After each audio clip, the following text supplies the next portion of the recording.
Good morning to all.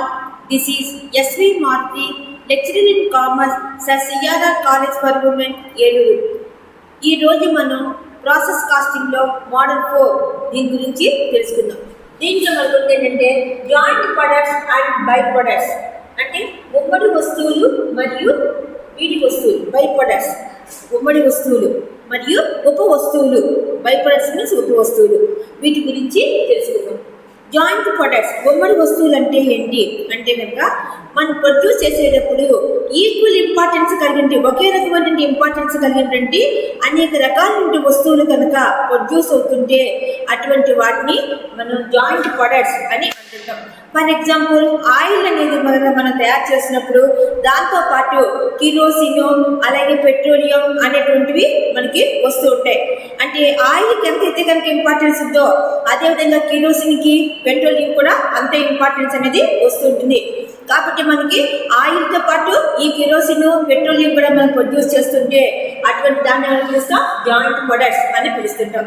మరి by products అంటే ఏంటి అంటే కనుక ఏదైనా ఒక మెయిన్ ప్రొడక్ట్ని మనం తయారు చేసినప్పుడు దాంతోపాటు అనేక రకాలైనటువంటి ఇతర వస్తువులు కూడా మనకి ప్రొడ్యూస్ అవుతుంటాయి.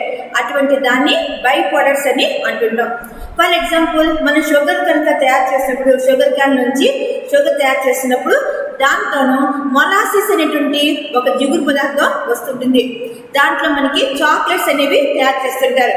అప్పుడు మనం తయారు చేసుకుంటుంది ఏంటి, షుగర్ అనే దాన్ని కనుక మనం తయారు చేయాలి. Main product sugar. ఆ షుగర్ తయారు చేసినప్పుడు దాంట్లో తక్కువ ఇంపార్టెన్స్ ఉన్నటువంటి ఆ మొలాసిస్ అనేది ఉద్భవిస్తుంటుంది. దాంతో మనం చాక్లెట్స్ అనేవి తయారు చేస్తుంటాం. దాన్ని ఏమని పిలుస్తాం, బై ప్రొడక్ట్స్, ఉప వస్తువు అని పిలుస్తుంటాం. అంటే మెయిన్ ప్రొడక్ట్ యొక్క వాల్యూ ఎక్కువగా ఉంటుంది, బై ప్రొడక్ట్ యొక్క వాల్యూ తక్కువగా ఉంటుంది. అలా ఉన్నదాన్ని మనం ఇక్కడ బై ప్రొడక్ట్స్ అని అంటుంటాం. ఇప్పుడు ఇలాంటి సిచ్యుయేషన్స్లో మనము ప్రాబ్లం చేసేటప్పుడు ఈ మెయిన్ ప్రొడక్ట్కి అలాగే బై ప్రొడక్ట్స్కి వాటికి సంబంధించిన ఎక్స్పెన్సెస్ కొన్ని ఉంటాయి. అయితే కొన్ని రకాల ఎక్స్పెన్సెస్ రెండింటికి కలిపి ఉంటూ ఉంటాయి. దాన్ని ఏమని పిలుస్తాం, జాయింట్ ఎక్స్పెన్సెస్, ఉమ్మడి ఖర్చులు అని పిలుస్తుంటాం. ఆ జాయింట్ ఎక్స్పెన్సెస్ని బై ప్రొడక్ట్స్కి మెయిన్ ప్రొడక్ట్స్కి మధ్య మనం డివైడ్ చేయాలి. ఎలా డివైడ్ చేయాలనేది మనం ఇప్పుడు దీంట్లో తెలుసుకుందాం. దీనికి ఏంటంటే ఒక స్టేట్మెంట్ ఉన్నది.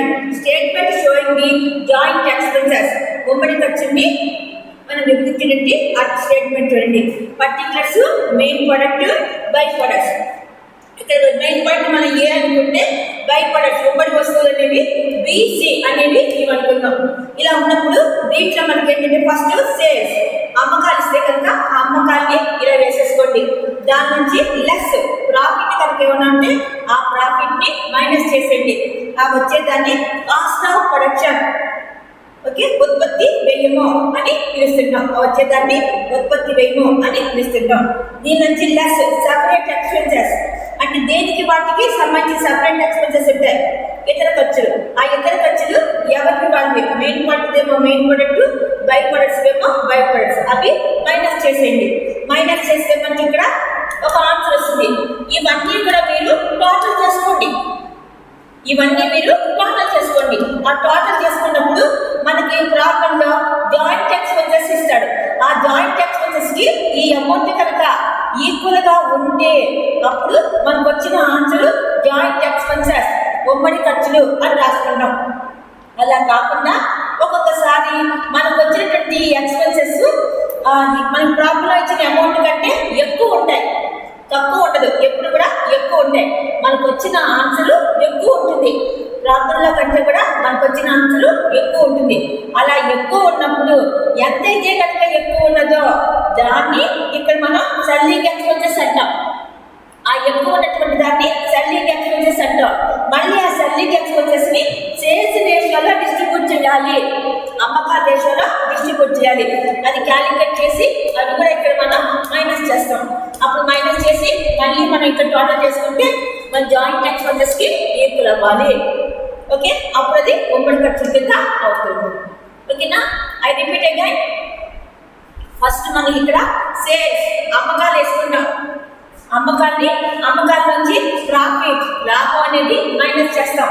ఆ వచ్చేది కాస్ట్ ఆఫ్ ప్రొడక్షన్, ఉత్పత్తి వ్యయము. ఆ ఉత్పత్తి వ్యయాన్ని ఇక్కడ వేసుకుంటాం.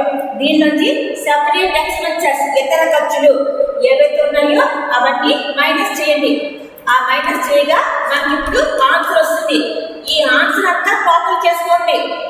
ఈ టోటల్ చేసుకున్న ఈ అమౌంట్ మనకు వచ్చిన ఆన్సర్ని టోటల్ చేయండి.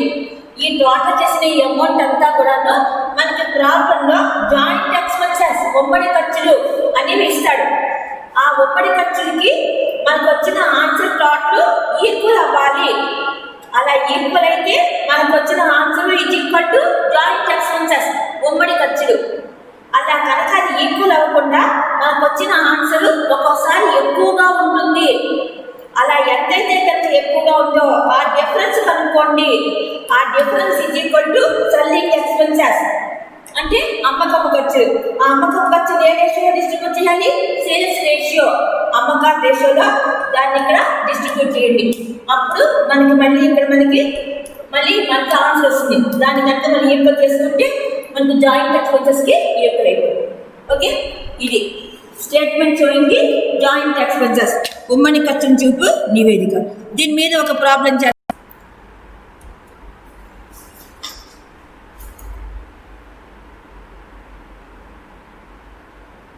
Problem number 1. XY Limited manufactures 3 joint products A, B and C. XY Limited అంటే ఒక మ్యానుఫ్యాక్చరింగ్ కంపెనీ ఉన్నది. ఆ మ్యానుఫ్యాక్చరింగ్ కంపెనీలో మూడు రకాలైనటువంటి జాయింట్ ప్రొడక్ట్స్ అంటే ఉమ్మడి వస్తువులు అనేవి తయారవుతున్నాయి. అవేంటి? A, B and C. The actual joint expenses of manufacturing for a period was 8,000. వాటికి అయ్యేటువంటి జాయింట్ ఎక్స్పెన్సెస్ ఉమ్మడి ఖర్చులు ఎంతవి? 8,000 కింద ఉన్నాయి. It was estimated that the profit on each product as a percentage of sales would be 30%, 25% and 15% respectively. అంటే ఈ sales మీద లాభం యొక్క శాతం ఎంతున్నది? ఏదేమో 30%, బీదేమో 25%, సీదేమో 15% చొప్పున ఉన్నాయన్నమాట. Subsequent expenses are as followers. Subsequent అంటే ఏంటి? సపరేట్ అన్నా సబ్సిక్వెంట్ అన్నా కూడా ఒకటే. అంటే సపరేట్ ఎక్స్పెన్సెస్ ఈ విధంగా ఉన్నాయి. ఏంటివి? మెటీరియల్స్ 100, 75, 25. డైరెక్ట్ వేజెస్ ప్రత్యక్ష వేతనాలు 200, 125, 50. అలాగే over heads 150, 125, 75.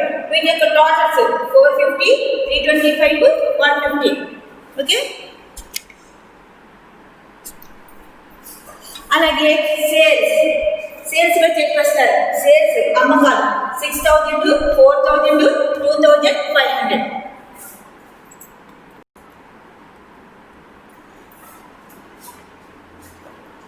Next one, prepare a statement showing the apportionment of the joint expenses of manufacture over different products.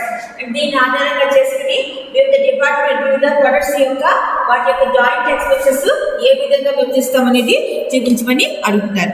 ఇది ప్రాబ్లం. ఇప్పుడు solution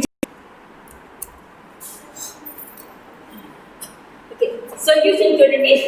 solution statement showing the joint expenses ఉమ్మడి ఖర్చులను చూపు నివేదిక. ఉమ్మడి ఖర్చుల చూపు నివేదిక అంటారు. ఇక్కడ particulars product A, product B, product C అని 4 కాలమ్స్ మెయింటైన్ చేస్తున్నాం. ప్రొడక్ట్ ఏలో 2 కాలమ్స్ వచ్చినాయి, ఇన్నర్ కాలం, అవుటర్ కాలం. అలాగే ప్రొడక్ట్ బిలో 2 కాలమ్స్ వచ్చినాయి, ఇన్నర్ కాలం, అవుటర్ కాలం. ప్రొడక్ట్ సిలో కూడా 2 కాలమ్స్ వచ్చినాయి, ఇన్నర్ కాలం, అవుటర్ కాలం. ఈ విధంగా ఏర్పాటు చేసుకోవాలి. ఫస్ట్ది సేల్స్ అమ్మకాలు. ప్రొడక్ట్ ఏ ఎంత? 6,000. ప్రొడక్ట్ బి ఎంత? 4,000. ప్రొడక్ట్ సి ఎంత? 2,500. ఇవి అక్కడ వేసుకుంటాం. ఇప్పుడు దీనిలోంచి లెస్ ప్రాఫిట్ లాభం. ప్రొడక్ట్ ఏది ఎంత అన్నారు? 30% అన్నారు. కాబట్టి ఈ 6,000 మీద 30% క్యాలిక్యులేట్ చేయండి. 6,000 into 30/100 ఎంత వచ్చింది? 1,800. అలాగే ప్రొడక్ట్ బి ఎంత అన్నారు? 25% అన్నారు. కాబట్టి సేల్స్ మీద క్యాలిక్యులేట్ చేయాలి. 4,000 into 25/100 ఎంత వస్తుంది? 1,000. అలాగే ప్రొడక్ట్ సి ఎంత అన్నారు? 15% అన్నారు. సేల్స్ మీద 2,500 into 15/100 ఎంత వస్తుంది? 375. ఓకే, ఇప్పుడు సేల్స్ నుంచి ఈ ప్రాఫిట్ మైనస్ చేయండి. ఎంత వస్తుంది? 4,200, 3,000, 2,125. దీన్ని ఏమని పిలుస్తాం? Cost of production. ఉత్పత్తి వ్యయము, కాస్ట్ ఆఫ్ ప్రొడక్షన్ ఉత్పత్తి వ్యయము అని పిలుస్తున్నాం. ఇప్పుడు దీని నుంచి లెస్ సబ్సిక్వెంట్ ఎక్స్పెన్సెస్ లేదా సెపరేట్ ఎక్స్పెన్సెస్ అనే ఇతర ఖర్చులు లేదా సబ్సిక్వెంట్ ఎక్స్పెన్సెస్ అని అంటుంటాం. ఇవన్నీ లైన్ వేసుకొచ్చాం. మెటీరియల్స్ 100, 75, 25 ఎన్నెరకాలు వేసుకుంటూ వచ్చాం. డైరెక్ట్ వేజెస్ ప్రత్యక్ష వేతనాలు 200, 125, 50. అలాగే over heads 150, 125, 75.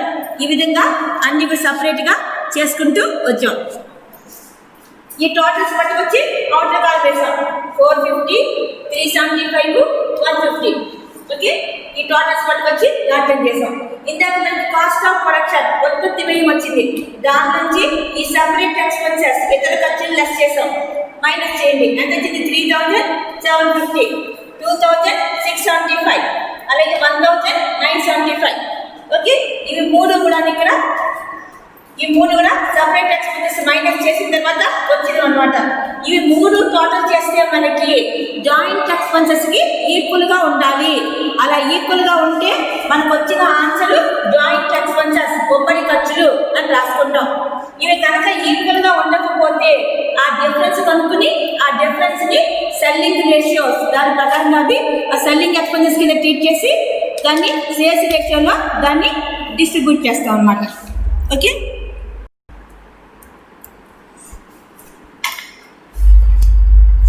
Cost of production నుంచి మనం సెపరేట్ ఎక్స్పెన్సెస్ కనుక మైనస్ చేస్తే మనకు ఎంత వచ్చినాయి? ఏ ఏమో 3750, బి ఏమో 2675, సి ఏమో 1975. ఇవన్నీ టోటల్ చేసుకోండి. ఇవన్నీ టోటల్ చేసినప్పుడు జాయింట్ ఎక్స్పెన్సెస్ అంటే ఉమ్మడి ఖర్చులు మనకి ప్రాపర్లో ఎంతైతే ఇచ్చారో దానికి ఈక్వల్ అవ్వాలి. అలా ఈక్వల్ అయితే కనుక మనకు వచ్చిన ఎక్స్పెన్సెస్ ని జాయింట్ ఎక్స్పెన్సెస్ ఉమ్మడి ఖర్చులని ఇక్కడ రాసుకుంటాము. అలా ఈక్వల్ అవ్వకపోతే ఆ డిఫరెన్స్ ని మనం సెల్లింగ్ ఎక్స్పెన్సెస్ అమ్మకపు ఖర్చుల కింద ట్రీట్ చేయాలి. దాన్ని సేల్స్ రేషియోలో డిస్ట్రిబ్యూట్ చేయాలి. ఇప్పుడు ఇవన్నీ టోటల్ చేయండి. టోటల్ చేస్తే మనకి ఎంత వచ్చింది? 8400. కానీ మనకి జాయింట్ ఎక్స్పెన్సెస్ ప్రాబ్లం ఎంత ఇచ్చారు? 8000 ఇచ్చారు. ప్రాబ్లంలో 8000 ఇచ్చారు. కానీ మనకి ఎంత వచ్చింది? 8400 వచ్చింది. అంటే డిఫరెన్స్ ఎంత అనమాట? 400. ఈ 400 ఏమనంటాం? సెల్లింగ్ ఎక్స్పెన్సెస్ అమ్మకపు ఖర్చులు అని అనుకుంటాం. కాబట్టి ఈ అమ్మకపు ఖర్చుని ఏ రేషియో డిస్ట్రిబ్యూట్ చేయాలి? సేల్స్ రేషియో, అమ్మకాల రేషియోలో డిస్ట్రిబ్యూట్ చేయాలి. సేల్స్ రేషియో ఎంత? 6000:4000:2500. ఈ రేషియో ప్రకారంగా దీన్ని డిస్ట్రిబ్యూట్ చేయండి. అంటే 12:8:5 ఎంత అనమాట? 25. ఇప్పుడు 400 × 12/25 ఎంత వస్తుంది? 192. అలాగే 400 × 8/25 ఎంత వస్తుంది? 128. అలాగే 400 × 5/25 ఎంత వస్తుంది? 80 వస్తుంది. ఓకే, ఇప్పుడు దీన్ని వీటిల్లోంచి మళ్ళీ మైనస్ చేయండి. మైనస్ చేస్తే 3558, అలాగే 2547, అలాగే 1895. ఇప్పుడు టోటల్ చేస్తే మనకి ఆ జాయింట్ ఎక్స్పెన్సెస్ ఈక్వల్ గా ఉంటుంది. కాబట్టి ఇప్పుడు దీని ఏమని పిలుస్తాం? జాయింట్ ఎక్స్పెన్సెస్ ఉమ్మడి ఖర్చులు అని పిలుస్తుంటాం. ఈ విధంగా జాయింట్ ఎక్స్పెన్సెస్ ని మెయిన్ ప్రొడక్ట్ కి బై ప్రొడక్ట్స్ కి మధ్య దాన్ని డిస్ట్రిబ్యూషన్ అనేది చేస్తుంటారు. ఓకే, ఇంకొక ప్రాబ్లం కూడా మనం ఎక్స్ప్లెయిన్ చేస్తాం. ఇంకొక ప్రాబ్లం చూడండి. Problem number 2. దీంట్లో X Limited manufactures product A which yields by products B and C. A period the amount spent up to the point of separation was 41,200. అంటే X Limited ఏ అనేటువంటి ఒక product ని, main product ని అంటే ప్రధాన వస్తువుని ఒక దాన్ని తయారు చేయాలి అనుకున్నారు.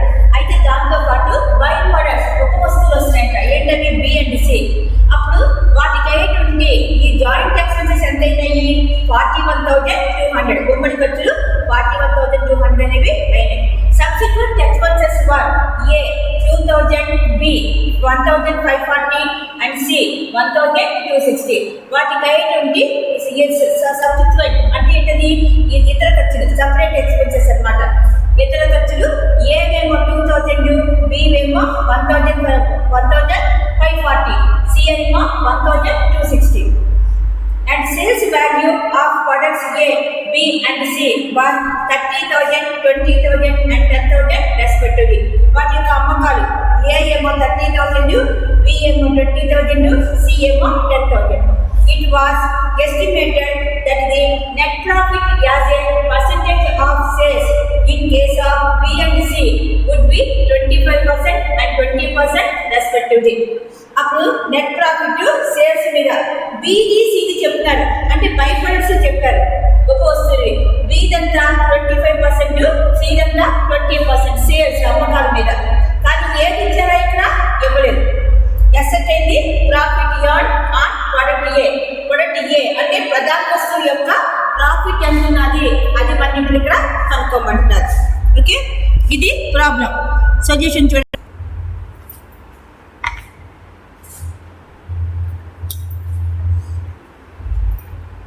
సొల్యూషన్ చూడండి.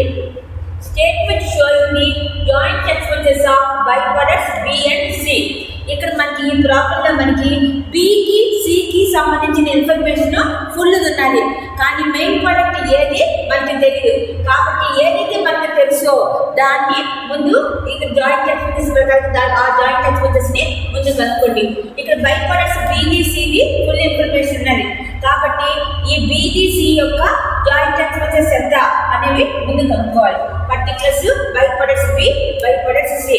ఓకే, సేల్స్ అమ్మకాలు 20,000, 10,000 లెస్ ప్రాఫిట్ లాభం 20,000 మీద 25%, 5,000. అలాగే 10,000 మీద 20% అంటే వచ్చింది 2,000. అప్పుడు అవి లెస్ చేసుకుంటే మనకు వచ్చింది 15,000, 8,000. దీన్ని ఏమని పిలుస్తాం? Cost of production. Cost of production ఉత్పత్తి వ్యయము అంటాం.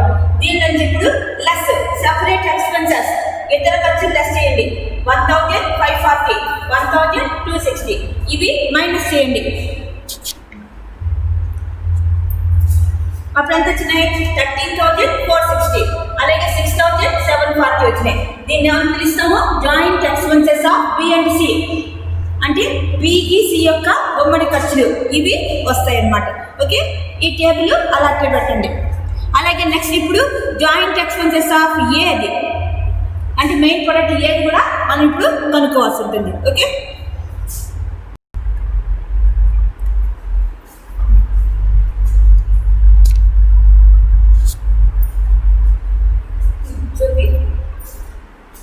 Statement showing the joint expenses of main product A.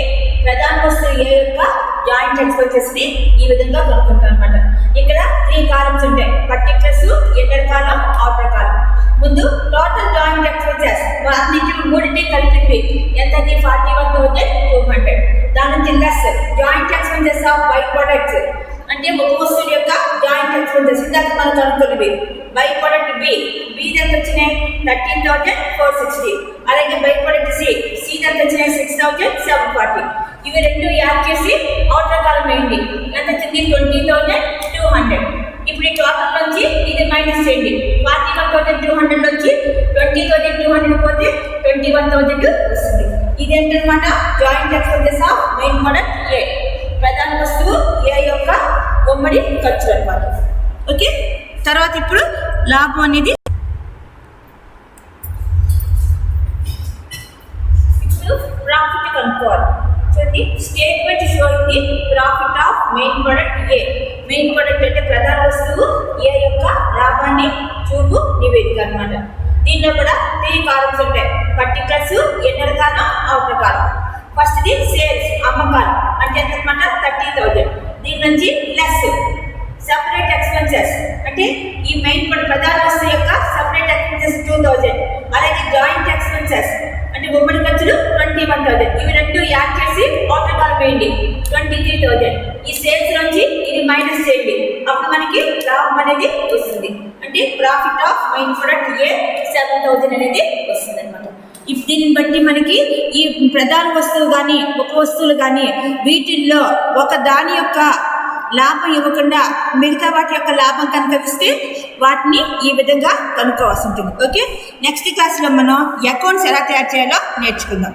Okay, I will continue in the next class. Thank you.